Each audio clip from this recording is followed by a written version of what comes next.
अस्सलाम वालेकुम students, welcome back to another video.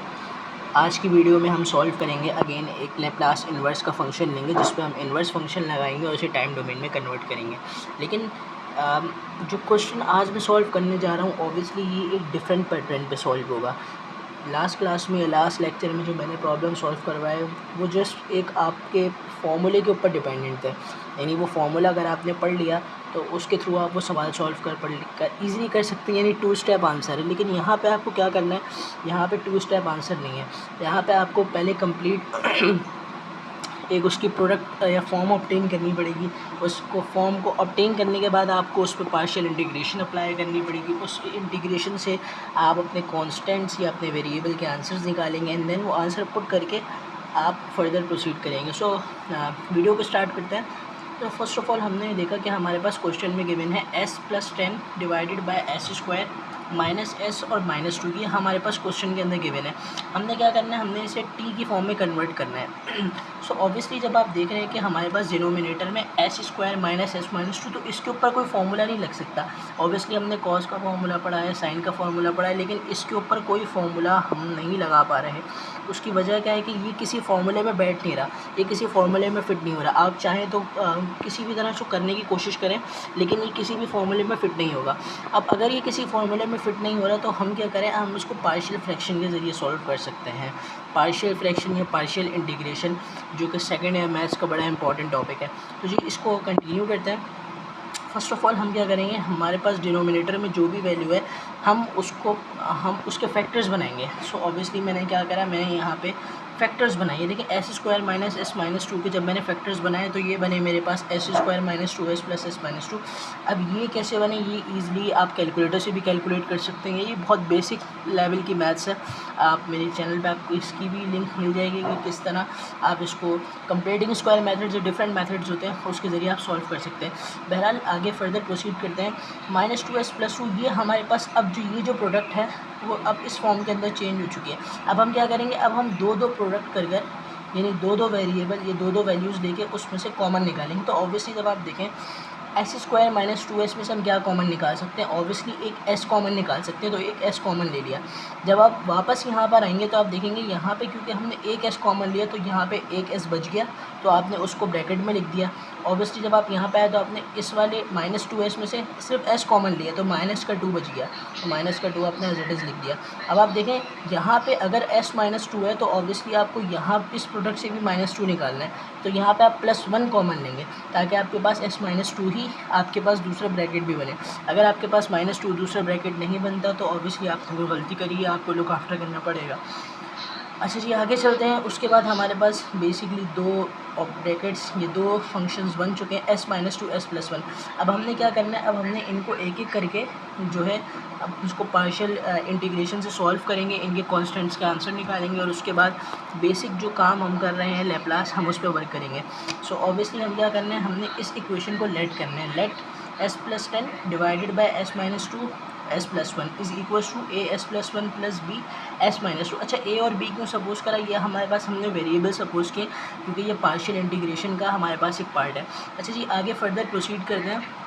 अच्छा जी यहाँ पे बहुत बेसिक स्टेप है कि आप इन दोनों को एलसीएम लेंगे तो s -1 s + -2 एक जगह जमा हो जाएंगे।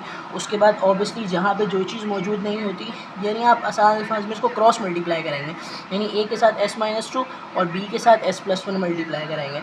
अब देखिए यहाँ पे जब हमने देखा कि फंक्शन में हमारे पास s+10 divided by s -2 s + 1 था, लेकिन यहाँ पे मैंने नहीं लिखा। उसकी वजह ये है कि जब ये यहाँ से s + 1 और s -2 का आप एलसीएम लेंगे तो दोनों जो है हमारे पास डिनोमिनेटर में वैल्यूज सेम हो जाएंगी, तो वो यहीं से कैंसिल आउट हो जाएंगी। अच्छा जी उसके बाद आप क्या करें, इन दोनों ब्रैकेट्स को आपस में मल्टीप्लाई करें। देखिए मैं आपको बताता हूँ कि ये जो मेरे पास प्रोडक्ट है, चार प्रोडक्ट मेरे पास कैसे बने। as को जब आप आपस में मल्टीप्लाई करेंगे तो as बनेगा, उसके बाद bs को प्लस bs। अच्छा ये मैंने 7 क्यों लिखा, उसकी वजह मैं आपको भी बता दूँ। उसके बाद -2 है, जब a -2 से मल्टीप्लाई हुआ तो -2 है और b1 के साथ हुआ तो b। अब मैंने ये s क्यों साथ लिखा, क्योंकि अब मुझे इसको कोफिशिएंट्स के साथ कंपेयर कराना है। देखिए यहाँ पे s मौजूद है तो यहाँ पर भी एक s मौजूद है। a + b मैंने कॉमन ले लिया, s को मैंने बाहर कॉमन रख दिया। a + b मैंने निकाल लिया, s को कॉमन रख दिया। -2a + b में से कोई चीज़ कॉमन नहीं आई थी, उसको एज इट इज़ छोड़ दिया। अब इसको मैं किसके साथ कंपेयर करूँगा, a + b को मैं कंपेयर करूँगा s के साथ। देखिए अब ये एक कंप्लीट कंप्लीट एक मेथड है जो आपको सीखना चाहिए, और इसकी वीडियो मैंने अपने चैनल पे अपलोड कर रखी है, आप वहाँ से विज़िट करें। अच्छा जी, आफ्टर जब हम ये सारा काम कर लेंगे तो हमारे पास 2 ए और बी के आंसर्स ऑब्टेन होंगे। ए हमारे पास -3 और बी हमारे पास 4 है।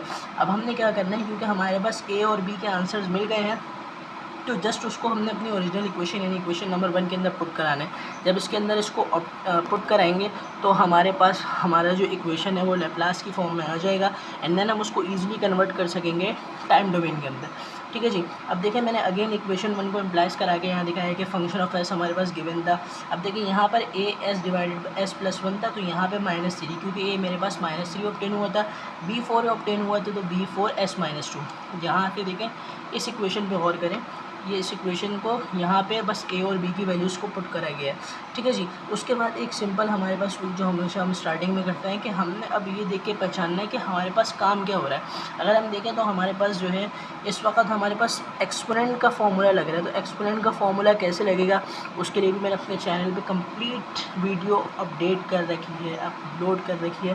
ये कंप्लीट मेरे पास कोर्स इस चैनल पे और इस लिंक पे मैं आपको कराऊँगा, तो मेरे साथ जुड़े रहें आप। ठीक है। अब -3 को बाहर रखेंगे, लैप्लास इन्वर्स लेंगे, वो 1/s+1 बच जाएगा। सिमिलरली इस ब्रैकेट या इस प्रोडक्ट पे भी यही काम करेंगे, 4 बाहर ले लेंगे, s-2 इधर बच जाएगा। अभी एक्सपोनेंट -3 कैसे बना, ये एक फार्मूला है। अब इस फार्मूले को आपने पढ़ना पड़ेगा, वो मेरे चैनल पे वीडियो अपलोड है, उसे देखें आप, तो आपको ईज़िली समझ आ जाएगा ये s+1 एक्सपोनेंट -t और एक्सपोनेंट 2t कैसे बना।